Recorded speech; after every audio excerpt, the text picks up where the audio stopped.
Hey everyone, Noah Zerby here. This is one of a series of videos exploring American politics from a comparative or international perspective.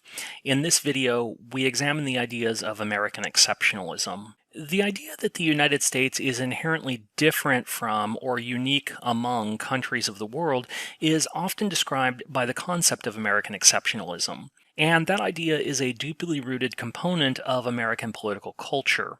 In this video, we'll examine exactly what is meant by American exceptionalism, explore its roots in U.S. history, and consider the impact of the concept or the way of thinking on American politics and public policy.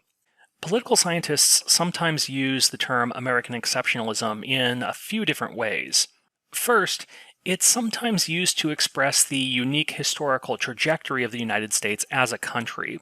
Unlike the states of Europe and Asia, the United States is a relatively young nation, called the First New Nation by Seymour Martin Lipset, with its own unique ideology. The idea of American exceptionalism is sometimes used to capture that sense. The Scottish political scientist Richard Rose used the term in this way when he wrote that America marches to a different drummer. Its uniqueness is explained by any or all of a variety of reasons: history, size, geography, political institutions, and culture.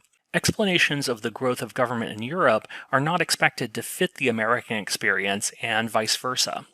Given this meaning's focus on the differences between the United States and other countries of the world, particularly those of Western Europe, we might more accurately refer to this vision of American exceptionalism as American distinctiveness or even American uniqueness.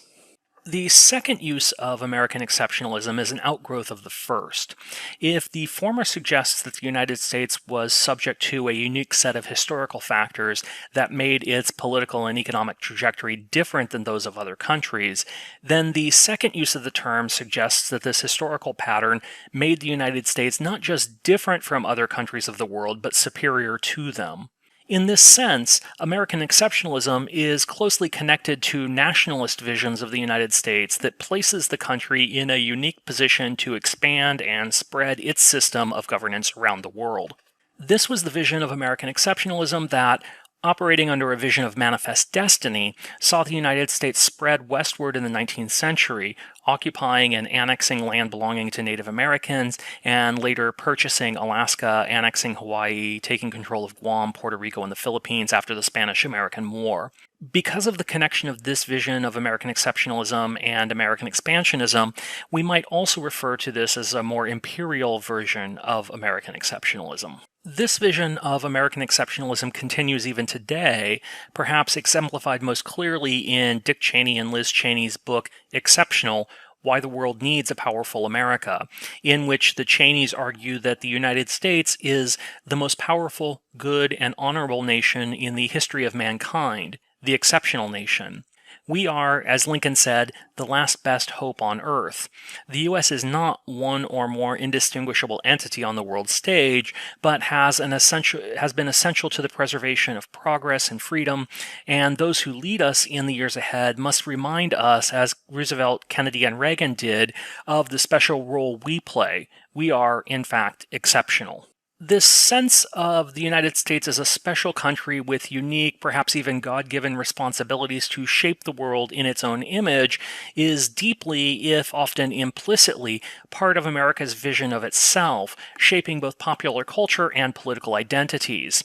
Think, for example, of all the action movies in which the American heroes defend the world against alien invasion, terrorist threats, nuclear war, or other forms of Armageddon. In the film Independence Day, when President Thomas Whitmore urges the world to come together to collectively address the common threat posed by an alien invasion, he argues that it is fate that the fight takes place on the 4th of July, and that, as a result, Independence Day will no longer be just an American holiday, but a global one. It's not just a statement of American superiority, but it's an exaltation to the rest of the world to be more like the United States. And one could point to dozens of other films that paint a very similar picture.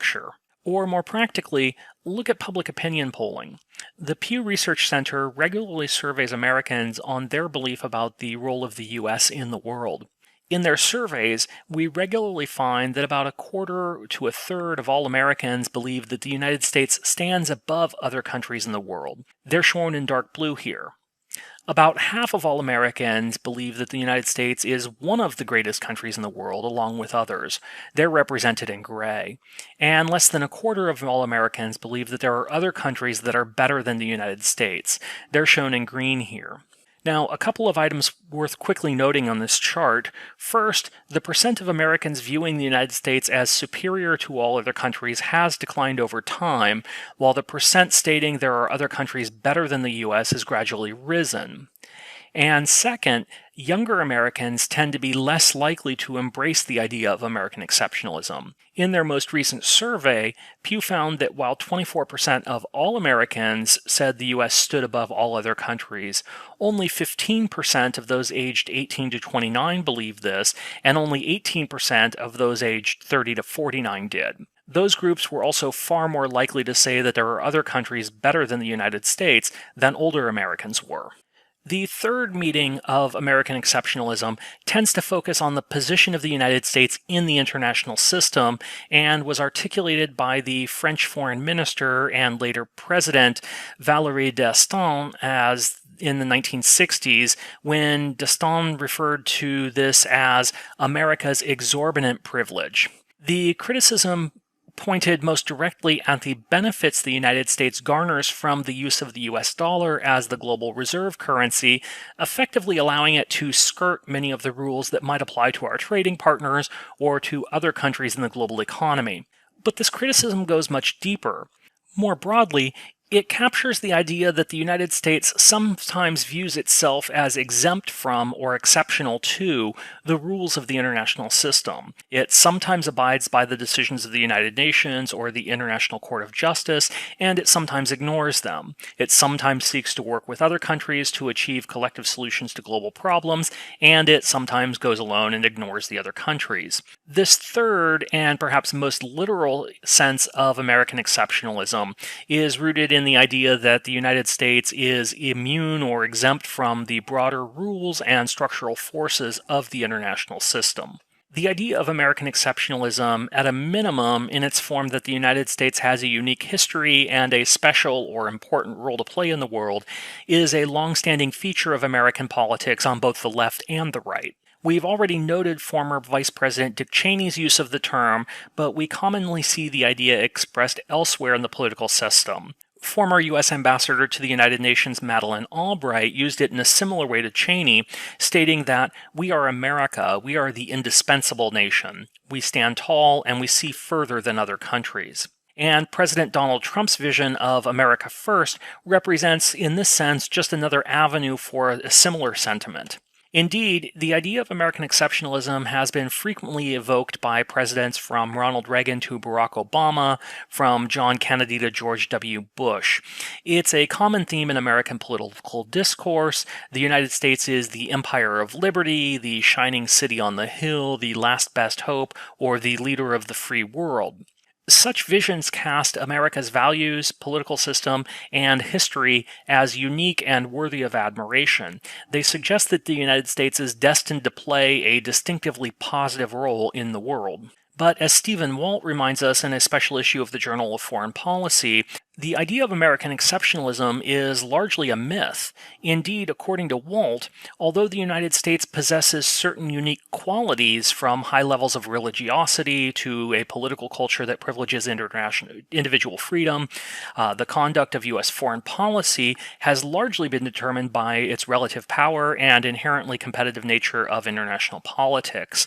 By focusing on their supposedly exceptional qualities, Americans blind themselves to the way that they're a lot like everyone else.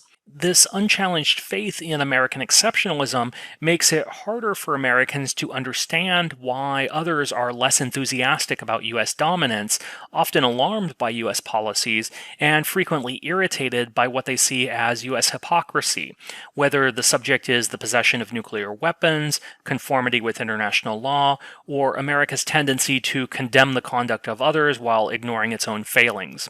Ironically, U.S. foreign policy would probably be more effective if Americans were less convinced of their own unique virtues and less eager to proclaim them.